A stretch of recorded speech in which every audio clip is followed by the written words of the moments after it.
오늘 저는 마태복음 28장 18절로 20절의 말씀을 가지고 세례를 베풀라, 이와 같은 제목으로 말씀을 드리겠습니다.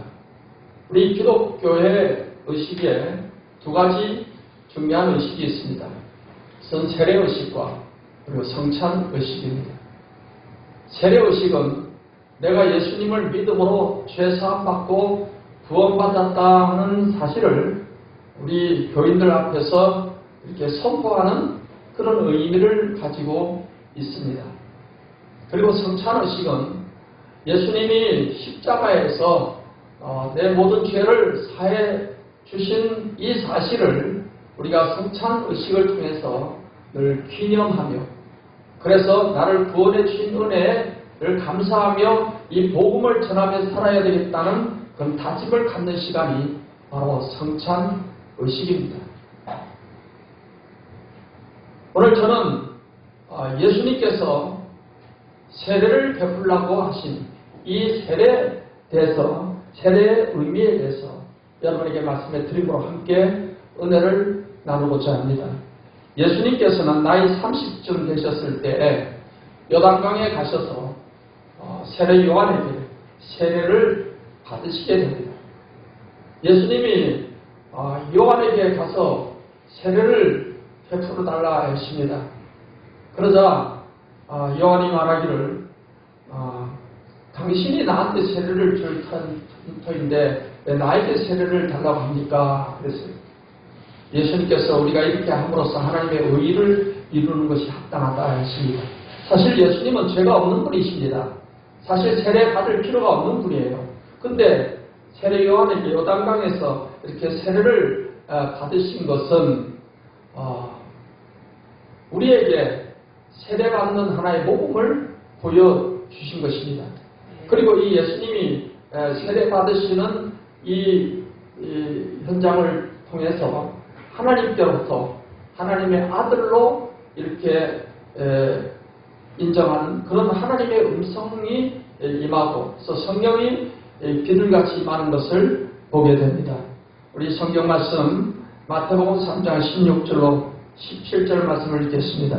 예수께서 세례를 받으시고 곧 물에서 올라오실 때 하늘이 열리고 하늘의 성령이 비둘기같이 내려 자기 위에 임하심을 보시더니 하늘로부터 소리가 있어 말씀하시되 이는 내 사랑하는 아들이요 내 기뻐하는 자라 하십니다. 했습니다. 예수님은 이 땅에 오기 전부터 영원 전부터 하나님의 아들로 성자, 독생자로 계신 분입니다. 근데 예수님께서 이 요한에게 세례를 받으실 때 하나님께서는 하늘에서 이는 내 사랑하는 아들이요 내 기뻐하는 자라는 것을 모든 사람들이 알게끔 그렇게 공식적으로 하나님이 말씀을 하시는 것을 알 수가 있고, 또 성령이 비둘기같이 예수님의 머리에 임하시는 것을 보게 됩니다. 우리가 세례를 받는 것은 예수님께서 세례를 베풀라고 명령을 하셨습니다. 마태복음 28장 19절을 읽겠습니다. 그러므로 너희는 가서 모든 민족을 제자로 삼아 아버지와 아들과 성령의 이름으로 세례를 베풀고, 그래서 예수님께서 하늘로 승천하시고 난 후에 성령 충만 받은 이 제자들이 복음을 전하게 되었을 때 그 예루살렘에 한 번에 3,000명이나 되는 사람들이 회개하고 예수님을 믿겠다고 하나님께 돌아오게 되었습니다. 그리고 그 다음에 또 5,000명이나 되는 사람들이, 그리고 또 셀 수 없이 많은 사람들이 예수님을 믿겠다고 했고, 그들이 예수님을 믿는다고 했을 때 예수님을 믿고 나서 다 그런 세례를, 물로 세례를 받았던 것입니다. 한 번은 빌립 집사님이 가사로 내려가는 광야길로 성령께서 가라고 해서 갔더니 이디오피아의 간다게 내시, 간다게라 여왕의 내시가 예루살렘에 왔다가 자기 나라로 돌아가는 길이니까 마차를 타고 돌아가. 성령께서 빌립에게 가까이 가라고 했어요. 그래서 가까이 마차에 가까이 가서 보니까 두루마리 성경책을 읽고 있는데 이 내시가 무슨 뜻인지 모르고 읽고 있습니다. 그래서 빌립이 그 뜻을 잘 알려주었습니다. 그래서 예수님이 누구신가, 예수님이 왜 십자가에서 죽으시고 부활하셨는가, 그분이 누구이신가를 이 내시한테 알려주었습니다. 이 내시는 구약의 하나님을 그가 믿었지 예수님에 대해서 전혀 몰랐어요. 근데 이 빌립을 통해서 복음을 듣고는 나도 예수님을 믿겠다. 그래서 마차를 타고 가다 보니까 마치 물 웅덩이가 있어요. 그러면 여기서 세례를 받자. 해서 그 내시와 함께 물속에 들어가서 빌립이 세례를 베푸는 모습을 보게 됩니다. 이처럼 세례라는 것은 예수 믿었다면 반드시 받아야 되는 것이 예수님이 받으라고 했기 때문에.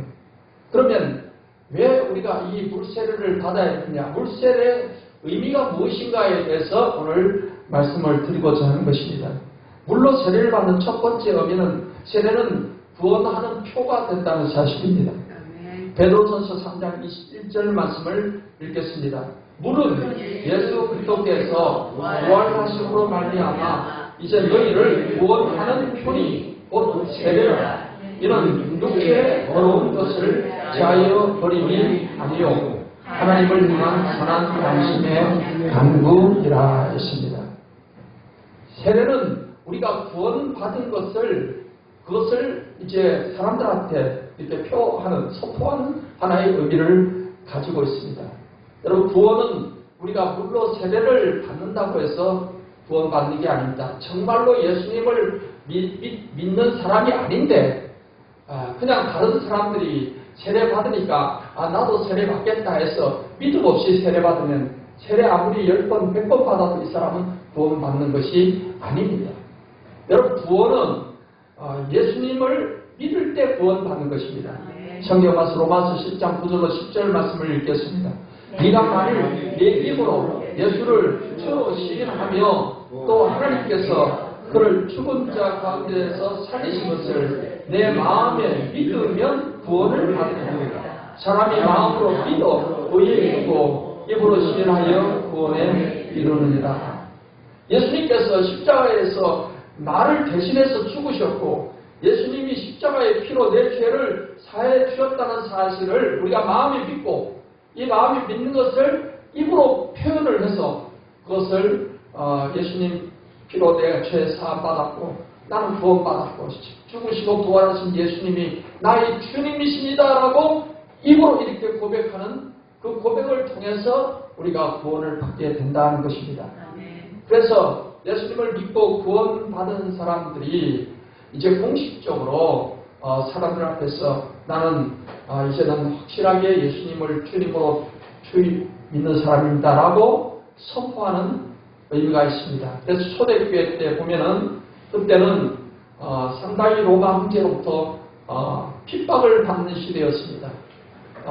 그리스도인으로서 예배를 드리다가 잡히면은 순교를 당해야 되는 그런 시대였습니다. 그때는 황제를 주라고 해야 되는데 예수 믿는 사람들은 예수님을 주님이라고 주라고 부르기 때문에 그렇게 황제들이 핍박을 했던 것입니다. 그러니까 그때 당시에는 예수님을 주라고 하는 것은 생명을 거는 행동이에요. 예수님을 주라고 표현하는 것은 저 사람은 황제를 주라고 그러지 않고 예수님을 주라고 하네. 저 크리스찬이네. 그래 고발하면 또 잡혀가서 죽게 되는 것입니다. 그러니까 이렇게 공개적으로 사람들 앞에서 나는 예수님을 주로 믿습니다라고 이렇게 선포한다는 것은 목숨 거는 행동과 같았던 것입니다. 그렇게 함으로써 당시 교인들에게, 당시 지하교회, 그 숨어서 신앙생활하는 그 성도들에게 저 사람은 진짜 우리가 믿을 만하구나, 확실한 크리스찬이구나 라고 확실히 교회 멤버로서 또 인정되는 그런 하나의 의식이기도 했던 것입니다. 그래서 세례의식을 제가 비유적으로 말하자면 결혼식으로 비유를 할 수가 있습니다. 여러분, 남자와 여자가 만나서 부부가 되는 것은 꼭 결혼식을 하지 않아도 혼인신고를 하면은 법적으로 부부로서 인정이 되는 것입니다. 그런데 왜 굳이 또 수천만 원 또는 뭐 수억 원 이렇게 큰 돈을 들여가면서 이 결혼식이라는 것을 하는 것입니까? 그것은 이제 선포하는 의미가 있는 것입니다. 그 사람들에게 또 축하를 받는 의미가 있는 것입니다. 우리는 이제는 부부니까 그렇게 알아달라는 것입니다. 그래서 축하를 받고 그런 의미를 가지고 결혼식을 하는 것입니다. 돈이 많이 들더라도 그러한 이제 의식이 이제 필요한 것이죠. 그런 것처럼 우리가 이제 하나님 나라 백성으로서 교회 멤버가 되는 하나의 그런 순서로서 하나의 그런 의식의 의미도 있는 것입니다. 그래서 또 이 세례를 받게 될 때 예수님에게 성령이 머리에 비둘같이 마시고 아버지 하나님께서 이는 내 사랑하는 아들이 내 기뻐하는 자라고 했듯이 하나님께서 정말 그 세례받는 순간에 또한 이런 특별한 그 은혜도 주시는 것입니다. 그 다음에 두 번째로 세례의 의미는 예수님이 죽으심과 부활과 연합을 의미하는 것이다. 예수님의 죽으심과 부활과 내가 연합된다는 의미를 가지고 있다는 것입니다. 로마서 6장 3절 5절을 읽겠습니다. 무릇 그리스도 예수와 하여 세례를 받은 우리는 그의 죽으심과 하여 세례를 받은 줄을 알지 못하느냐. 그러므로 우리가 그의 죽으심과 하여 세례를 받음으로 그와 함께 장사되었나니 이는 아버지의 영광으로 말미암아 그리스도를 죽은 자 가운데서 살리심과 같이 우리도 또한 생명 가운데에서 행하게 하려 함이라. 만일 우리가 그의 죽으심과 같은 모양으로 연합한 자가 되었으면 또한 그의 부활과 같은 모양으로 연합한 자도 되리라. 여기 보면은 세례라는 것은 예수님이 죽으심과 연합되는 것이고 또 예수님의 부활과 연합되는 것이다 라고 말씀을 하고 있습니다. 예수님이 이 땅에 오셔서 십자가에서 죽으시고 무덤에 장사 지낸 바 되셨습니다. 그럼 3일 만에 예수님은 무덤에서 살아나셨습니다. 부활하셨습니다. 그러면 예수님의 죽으심은 어떤 의미가 있습니까? 예수님의 죽으심을 통해서 우리의 죄를 다 사해 주신 것입니다. 그래서 예수님을 믿는 사람은 죄사함을 받게 되는 것이고 죄사함을 받고 하나님의 자녀가 되는 것입니다. 새로운 피조물이 되었다라고 성경은 말하고 있습니다. 새로운 존재로 다시 태어나는 거예요. 그것을 우리는 거듭난다라고 그렇게 표현하고 있는 것입니다. 어떠한 새로운 존재가 되었다는 말입니까? 예수님 믿기 전에 나는 옛사람은 죄의 사람이에요. 죄의 종이었고 죄인으로 불렸던 사람입니다. 그래서 마귀에게 종노릇하며 살다가 영원한 지옥에 가야 되는 그런 하나님께 버림받은 사람입니다. 그러나 예수님을 딱 믿는 순간 우리는 죄 용서받고 우리는 의인이 되었습니다. 하나님의 자녀가 되었습니다. 그래서 하나님의 자녀라는 새로운 피조물로 다시 태어난 것입니다. 그렇기 때문에 예수님의 죽으심과 연합이라는 것은 예수님의 죽음과 함께 내 옛사람도 죽었다는 거예요. 이 세례 받을 때 보면은 물속에 완전히 잠겨요. 완전히 훅 잠깁니다. 한 0.1초간 물속에 들어갔다 나오는 거예요. 물속에 들어갔다는 것은 예수님이 죽으신 것처럼 무덤에 들어가신 것처럼 내가 죽었다는 거예요. 내 옛사람이 죽었다는 거지. 내 옛사람은 어떤 사람입니까? 마귀의 종이었던 사람이고 죄인이었습니다. 하나님께 버림받은 자였습니다. 이러한 내가 그다음에 불에서 나온다는 의미는 예수님이 무덤에서 부활하신 것처럼 우리가 새 생명으로 다시 태어난다는 의미를 가지고 있는 것입니다. 그것은 예수님을 믿음으로 죄사함 받은 사람으로 하나님의 자녀로 우리가 태어나는 것입니다. 구원받은 사람으로 태어나는 것이고 성도로 태어나는 것이고 의롭다움을 받은 의인으로 태어나는 것입니다. 그러니까 예수님을 믿기 전에 나와 믿은 후에 나는 완전히 다른 새로운 존재가 되는 것입니다. 아멘. 그것을 우리가 이 세례라는 의식을 통해서 우리가 그런 행동의 의식을 통해서 다시 한번 확인을 하는 거예요. 아, 내가 물속에 들어가는 것은 나는 내 옛사람, 나는 죽었다. 이제는 죽었고 나는 이제 예수님 안에서 새 생명으로 태어났다. 물에서 올라오는 것은 내가 이제 예수님 안에 새 생명으로 태어났다. 이것을 우리가 확인하는 것이고 우리의 믿음을 사람들 앞에서 확실하게 한 번 더 선포하는 의미를 가지고 있다는 것입니다. 성경 말씀 갈라디아서 2장 20절을 읽겠습니다.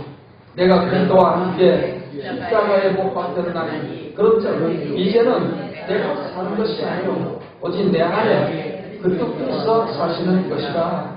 이제 내가 육체 가운데 사는 것은 나를 사랑한다 나를 위하여 자기 자신을 버리신 하나님의 아들을 믿는 믿음 안에서 사는 것이라 했습니다. 내가 그리스도와 함께 십자가에 못 박혔다는 것. 또 주님이 주인이 되어서 사는 내 옛사람은 죽고 내가 예수님 안에서 나는 이제 믿음으로 사는 사람이 되었다 하는 것을 성경에 말하고 있는 것입니다. 그래서 이제 세례를 받은 사람들, 그래서 확실히 정말 구원받은 사람들은 이제 우리는 어떠한 삶을 살아가야 될 것인가에 대해서 말씀해 드리고자 하는 것입니다. 여러분, 구원받은 사람들은 어떤 모습으로 살아가야 할까요? 로마서 6장 17, 18절을 읽겠습니다. 하나님께 감사하리로다. 너희가 본래 죄의 종이더니 너희에게 전하여 준 바 교훈의 본을 마음으로 순종하여 죄로부터 해방되어 의에게 종이 되었느니라 했습니다. 예수님을 믿고 구원받은 사람들은 죄로부터 해방된 사람이 된 줄 믿습니다. 그래서 우리는 이제 죄의 종이 아닙니다. 거기서 벗어난 사람들입니다. 그래서 하나님 앞에 의롭다함을 받은 의인이 된 사람입니다. 그래서 이제는 의인을 쫓아 살아가는 사람이 되었다는 것입니다. 구원받기 전에는 내 마음대로 살았어요. 죄가 끄는 대로 살아왔어요. 그러나 이제는 그게 아니고 하나님이 기뻐하시는 의인을 추구하는 삶을 사는 그런 존재가 되었다라는 것입니다. 베드로전서 1장 15, 16절을 읽겠습니다. 오직 너희를 의식 거룩한 이처럼 너희도 모든 육신에 거룩한 자가 되라. 기록되었으되 내가 거룩하니 너희도 거룩할지어다 하셨느니라 했습니다. 성경은 이미 우리가 거룩한 자가 되었다라고 말씀하고 있어요. 그래서 오늘 이 본문의 말씀의 의미는 거룩한 자가 되었으니까 거룩한 자답게 살아가도록 하라는 것입니다. 거룩이라는 이 단어는 헬라 언어로 하기오스라는 단어예요. 하기오스라는 단어는 구별되다라는 뜻입니다. 구별되다. 물과 기름이 이렇게 함께 섞이면은 물은 물대로 기름은 기름대로 딱 구별되잖아요. 그게 같이 막 섞이면 안 되잖아요. 어떤 중화제를 넣으면 그게 막 섞일 수도 있지만 물과 기름은 기름대로 물은 물대로 우리가 이 세상에서 살아갑니다. 세상 사람들과 함께 어울려 살아갑니다. 하지만은 예수 믿는 사람과 예수 믿지 않는 사람은 삶의 모습이 확실히 달라요. 누가 봐도 이게 구별돼야 된다는 거예요. 저 사람 예수 제의가 맞네. 이런 말을 들으면 예수 잘 믿는 거예요. 예수 제의란 말 들으면 잘 믿는 거예요. 근데 저 사람 예수 믿는다는 사람이 저래 이래 손가락질 받으면은 그는 이제 하나님 망신, 자기 망신시키는 거예요. 우리는 이제 하나님 자녀가 되었으니까 세상 사람과는 그러니까 죄를 즐기는 사람들과는 좀 우리는 구별된 모습으로 하나님이 기뻐하는 삶을 살아가야 될 줄 믿습니다. 그래서 이제 우리 구원받은 그리스도인들은 내가 왜 지원받은 무엇 때문에 내가 존재하는가 인생의 분명한 목적을 아는 사람으로서 살아가는 것입니다. 여러분 세상의 모든 만물은 하나님이 다 지으신 목적이 있어서 만드셨습니다. 태양은 태양대로 또 달은 달대로 그 목적이 다 있는 것입니다. 그래서 하나님께서 사람을 지은 목적을 이렇게 말씀하고 있습니다. 이사야 43장 7절을 읽겠습니다. 내 이름으로 불려지는 모든 자, 곧 내가 내 영광을 위하여 창조한 자를 오게 하라. 그를 내가 지었고 그를 내가 만들었느니라 했습니다. 하나님께서는 우리를 사람을 지은 목적이 하나님의 영광을 위해서 창조했다라고 했습니다. 그러나 인간이 타락함으로 인해서 하나님의 영광이 아니라 그냥 하나님 기뻐하지 않는 죄를 지으면서 마귀의 종이 돼서 이렇게 살아가게 되었던 것입니다. 이러한 우리를 하나님께서는 예수님을 대신해서 십자가에 죽게 하심으로 우리 죄를 다 한 번에 용서해 주시고 우리를 하나님 자녀가 되게 해주셔서 이제는 우리가 하나님의 영광을 위해서 살 수 있도록 우리를 구원해 주신 것입니다. 그렇기 때문에 우리 사람이 무엇 때문에 지원받았는가 이 목적을 우리가 잊지 말아야 돼요. 그래서 성경은 우리가 어떤 삶을 살 것인가를 이렇게 말씀하고 있습니다. 고린도전서 10장 31절을 읽겠습니다. 그런즉 너희가 먹든지 마시든지 무엇을 하든지 다 하나님의 영광을 위하여 하라. 그래서 구원받은 사람들은 이제 항상 이 목적을 가지고 살아가는 것입니다. 내가 이렇게 사는 것이 하나님께 영광이 될 것인가. 항상 그것을 생각을 하고 기도하며 하나님의 영광을 나타내는 삶을 살아가기를 힘쓰는 것입니다. 그렇게 하나님의 영광을 위해서 살아가는 삶을 우리 신앙의 선조도 다 그렇게 살아왔고 많은 사람들이 이러한 삶을 통해서 모범을 보여주고 있습니다. 여러분 훌륭한 작곡가 하이든에 대해서 잘 아실 것입니다. 이 하이든은 오스트리아의 작곡가인데 많은 작곡을 했습니다. 천지창조 이 위대한 곡을 하이든이 작곡을 했습니다. 그래서 오스트리아 빈에서 이 천지창조가 이제 오케스트라에 의해서 연주가 되었습니다. 웅장하게 이 천지창조 이 곡을 끝나게 되니까 거기에 홀에 있는 청중들이 다 일어나서 지휘자를 향하여 잘했다고 박수를 치는 것입니다. 그때 지휘자가 마이크를 딱 잡더니 그만하십시오. 이 천지창조 이 작곡을 하신 분은 하이든 선생님이신데 그 하이든이 지금 몸이 아파서 이제 제대로 활동을 못하고 2층에 앉아서 듣고 있었던 거예요. 저기 이 앉아 계신 하이든 선생님이 이 곡을 작곡하셨습니다 하니까 사람들이 자꾸 일어나서 그 하이든을 바라보면서 또 막 박수를 치는 겁니다. 그러자 하이든이 크게 외쳤습니다. 여러분 그만하십시오. 그만하십시오. 그랬더니 뭐라고 하느냐. 아니요. 나는 아무것도 아닙니다. 그분이 모든 것입니다. 이 모든 것은 하늘로부터 온 것입니다. 주님께서 나에게 지혜를 주셨습니다. 그분께만 영광을 돌리십시오. 얼마나 정말 신앙이 훌륭하신 분입니까?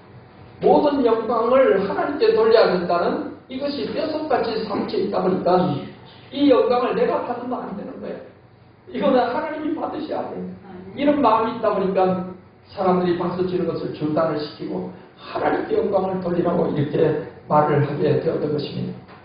이와 같은 삶의 모습이 하나님의 영광을 위해서 살아가는 우리 크리스찬의 삶의 모습입니다. 그래서 우리가 하는 일이 잘 되고 형통하고 하면은 하나님이 잘 되게 하셨습니다. 하나님 감사합니다. 하나님께 영광을 돌리는 거죠. 그런 겸손한 마음을 가지고 살아가게 될 때 하나님께서는 우리에게 더욱더 은혜를 주시고 능력을 주시고 지혜도 주셔서 이 땅에서 머리 되는 삶, 더 하나님의 영광을 더 크게 드러내는 그런 삶으로 우리를 인도해 주시는 것입니다.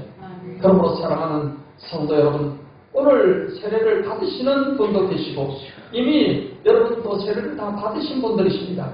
그래서 오늘 이 세례식을 또 하면서 이 세례의 의미를 우리가 분명히 깨닫고 나는 예수님과 함께 예수님이 장사 지는 것처럼 내가 옛사람은 죽었다. 내가 물에서 올라오면서 내가 이제는 예수님 안에서 새 생명으로 나는 태어났다. 나는 이제 하나님의 자녀요 새로운 피조물이요 이제는 죄의 종이 아니고 이제는 하나님의 거룩함을 위해서 거룩함을 드러내고 하나님의 영광을 나타내기 위해서 하나님이 나를 구원해 주셨다. 나는 그 영광을 위해서 살아가는 존재가 되었다라는 이 사실을 다시 한번 마음속에 여러분 굳게 새기면서 하나님 영광을 위해서 살겠습니다. 이런 다짐을 갖는 이 시간이 되시기를 주 예수님의 이름으로 축원합니다.